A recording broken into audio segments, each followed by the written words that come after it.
touring ke Lombok menggunakan motor menuju sirkuit Mandalika yang fenomenal. Bapak Ibu pejabat administrator diwujudkan menjadi perubahan melalui kepemimpinan transformasional. Assalamualaikum warahmatullahi wabarakatuh. Semangat pagi. Perkenalkan saya Hikmah Widya Iswara Ahli Media di BPSDMD Provinsi NTB. Kali ini saya akan menyampaikan strategi delivery atau penyampaian pembelajaran di agenda 2 kepemimpinan kinerja, pelatihan kepemimpinan administrator. Ada 4 hal yang saya persiapkan untuk menjadi pengampu di agenda kepemimpinan kinerja. Yang pertama, mengetahui visi dan membuat framework atau kerangka berpikir dari agenda kepemimpinan kinerja. Lalu yang kedua, membuat catatan apa yang harus dilakukan oleh fasilitator dan kita menjadi coach pelatihan kepemimpinan administrator. Yang ketiga tentunya menguasai subject matter-nya, menguasai substansi dari kepemimpinan kinerja. Lalu yang keempat membuat action plan dan bagaimana sih pembelajaran di agenda 2. Coach ini saya selaku pengampu juga mengikuti ya coach ini bahwa seorang pemimpin atau kita masing-masing orang harus bisa membuka volatility yang substantif kapasitas yang dimiliki di dalam dengan VUCA yang berbeda gitu ya. Semoga hal ini juga dimiliki oleh peserta pelatihan kepemimpinan administratif. Di agenda 2 saya selaras dengan apa yang selama ini saya pelajari bahwa belajar dan pembelajaran itulah hakikat dari corporate university dan itulah referensi dari learning organization. Katanya di peserta pelatihan kepemimpinan administrator juga memiliki semangat menjadi organisasi pembelajaran. Baik, di sini kita melihat bahwa setelah mengerti agenda kepemimpinan Pancasila dan nasionalisme, ada kutipan menarik bahwa dari Lao Tzu ya, bahwa dia mengontrol orang lain mungkin akan kuat, tapi dia tak menguasai dirinya sendiri biasanya lebih kuat. Oleh karena itu di agenda 1 pejabat administrator atau peserta sudah mengelola dirinya sendiri, sudah selesai dengan dirinya sendiri, dan di situ juga ada proses mentoring coaching untuk melakukan pemetaan sikap laku, kepemimpinan dan melakukan strategi pengembangan potensi diri. Baik, hal pertama yang saya buat selaku pengampu kepemimpinan kinerja adalah memahami kurikulum dan learning journey pastinya. Di sini saya sudah melakukan proses pelatihan itu seperti apa, ya tentunya memahami regulasi, tahu struktur substansi agenda, pembuatan rencana pembelajaran dan strategi. Lalu nanti saat proses pelatihannya itu dilakukan untuk menggunakan metode pembelajaran yang tepat bagi peserta, memberi ruang bagi peserta untuk pendalaman dan praktik dengan berbagai metode untuk meningkatkan kompetensi kepemimpinan kinerja. Dan di akhir pastinya pasca pelatihan memberikan penilaian, berkoordinasi dengan keluarga berikutnya, evaluasi dan juga feedback. Oke, di sini strategi saya juga pastinya akan selaras dengan visi dan misi dari pelatihan kepemimpinan administrator. Oke, bahwa kepemimpinan administrator pastinya kompetensi kepemimpinan kinerja dan khususnya di agenda 2 kepemimpinan kinerja diindikasikan kemampuan untuk mengelola perubahan di sektor publik yang didukung oleh jejaring kerja dan komunikasi yang efektif dalam memimpin pelaksanaan kegiatan pelayanan publik dan rangka pencapaian organisasi berkinerja tinggi dengan selalu mengedepankan kepemimpinan transformasional. Dalam hal ini saya kaitkan dengan arah pembangunan ASN untuk menjadi smart ASN di 2024 gitu ya, dan smart ASN ini akhirnya mendukung smart governance ya, bagaimana membuat keputusan yang baik melalui dukungan teknologi informasi dan tata kelola kolaboratif. Dan apabila nantinya ya kita sampai di agenda 4 ya, start from the end-nya dalam aksi perubahan kita kaitkan dengan RB tematik ya, 4 RB tematik baik yang ada gitu ya, pengentasan kemiskinan, peningkatan investasi, digitalisasi administrasi pemerintahan dan percepatan prioritas aktual.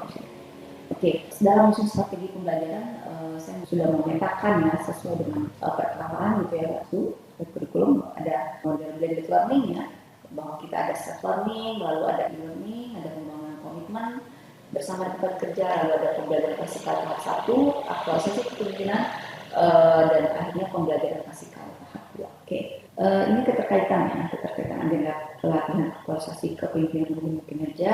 Saat ini kita berada di terminal agenda kepemimpinan kinerja. Jadi kalau di PKK gitu, agenda kepemimpinan kinerja ini pada hakikatnya mengelola orang lain gitu ya. Pastinya dengan roh tadi yang sudah saya sampaikan. Ini tadi sama learning journey-nya saya petakan seperti ini. Jadi setelah melalui self learning 10 JP dengan output desain efektif menceritakan seperti apa. Lalu sinkronus pertama hari ke-13 2 jam pembelajaran, ada sinkronus pertama, lalu sinkronus kedua 14, lalu asinkronus kedua dan ketiga, lalu baru sinkronus ketiga hari ke-15, dan akhirnya klasikal di hari ke-30 dan hari ke-31 dengan 9 jam pembelajaran dan 12 jam pembelajaran. Oke, setelah tadi memetakan learning journey dan kurikulum, di saat nanti pembelajaran tentunya saya akan melakukan brainstorming. Pertanyaan-pertanyaan yang menggelitik, yang kritis, yang mampu mengajak peserta engage ya di dalam alur agenda kepemimpinan kinerja. Itu ya, bagaimana kita harus berubah, bagaimana jadi role model, bagaimana kita mampu menggerakkan organisasi sehingga benar pada peningkatan kinerja organisasi. Lalu bagaimana apakah kita punya jaring kerja gitu ya yang mampu mendongkrak gitu ya kinerja organisasi. Bagaimana melakukan personal branding dan sebagainya. Karena di agenda 2 ya, ada fase model language ya, move, freeze, unmove ya, dan freezing gitu ya. Jadi saya kaitkan itu dengan learn, unlearn, and relearn gitu ya. Unlearn and relearn bagaimana kita mampu untuk memiliki semangat dalam belajar gitu ya. Lalu ada brainstorming tentang first principle team yang akan menjadi cikal bakal untuk pengerjaan tugas ya, mengenai tugas. Ini dengan video cara berpikir pada industri. Oke, lalu akan brainstorming juga dengan apa perbedaan sektor dan nuansa dan sebagainya. Nah, setelah brainstorming juga nanti ada tebak gambar gitu ya. Lalu kita akan substansi materi, saya menyampaikan, tapi bukan menyampaikan secara teoritis lagi, tapi lebih kepada menggali analisis yang mampu menemukan C3 sampai C6. Ya, kita memang pada prinsipnya semangat untuk men-share knowledge ya, agar orang-orang juga mendapatkan informasi, terlibat, tertarik, dan akhirnya menginspirasi. Karena tentunya di era VUCA tidak tahu bahwa ya kita harus berubah ya, terutama organisasi. Nah, lalu saya juga akan brainstorming, memberikan perspektif tentang human resource ya, bahwa kita perlu agile gitu ya. Lalu mengapa kita harus mempelajari agenda kepemimpinan kinerja dan kompetensi apa yang ingin dibangun. Nah, beberapa quotes menarik yang saya dari Albert Einstein akan menjadi pemantik dalam diskusi. Lalu saya juga akan menyampaikan bagaimana healthy relationship ya, beberapa contoh. Lalu apa sih kunci dari kepemimpinan gitu ya. Lalu model pengembangan kompetensi yang pejabat administrasi harus tahu ini gitu ya, model 70-20-10 gitu. Nah, saya juga akan menyampaikan framework agenda 2. Nah, ini penting bagaimana kita harus mulai dari start from the end ya, manajemen perubahan sektor publik gitu ya. Lalu dikaitkan dengan strategi pengembangan SDM, knowledge management, lalu bagaimana itu dilakukan oleh pemimpin ya, transformasional, didukung oleh jaring kerja dan strategi komunikasi organisasi sektor publik, dan pada akhirnya akan menuju ke organisasi berkinerja. Ini adalah saya akan sampaikan mind map agenda 2 kepemimpinan kinerja, lalu apa saja esensi-esensi dari 4 modul tersebut gitu ya, baik dari manajemen perubahan, kepemimpinan transformasional, di jaring kerja dan strategi komunikasi organisasi sektor publik. Lalu beberapa hal yang penting ya, bagaimana pentingnya manajemen perubahan sektor publik, bagaimana kita akan mengubah organisasi gitu ya. Lalu bagaimana ciri-ciri pemimpin transformasional, bagaimana menganalisis stakeholders tentunya dengan jaring kerja yang kita miliki gitu ya. Lalu bagaimana strategi komunikasi organisasi sektor publik. Nah, dari paham substansi tadi tentunya untuk mengkonfirmasi kepada peserta bahwa mereka memahami sampai ke C3 dan sampai ke level C6 mempraktikkan, ada penugasan-penugasan dan beberapa contoh pengerjaan yang saya buat.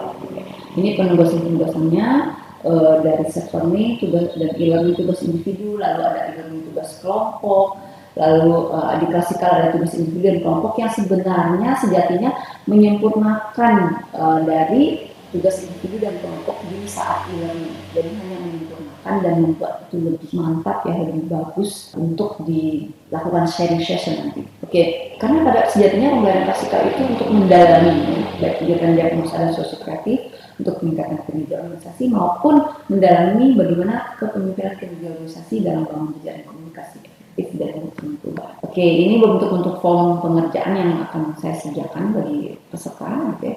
Diagnosa organisasi melalui design thinking, lalu bagaimana visualisasi analisis melalui diagnosa organisasi. Pada intinya Untuk menjadi pengampu agenda di pelatihan kepemimpinan administrasi harus melakukan hal-hal ini ya, dari sang tulis, mengembangkan metode pembelajaran, mengumpulkan berbagai referensi terkait metode game substansi, berkoordinasi dengan penyelenggara, berbagi teaching, melakukan evaluasi dan get feedback secara berkala, serta benchmark ke tempat lain untuk terkait referensi. Ini beberapa referensi saya dan ini bagian dari Indonesia dan BPSDMD. Kami siap untuk berkolaborasi dengan peserta pelatihan administrator dan mensukseskan pelatihan kepemimpinan administrator sesuai dengan ruhnya, sesuai dengan kurikulum yang telah kita lakukan. Terima kasih. Wassalamualaikum warahmatullahi wabarakatuh.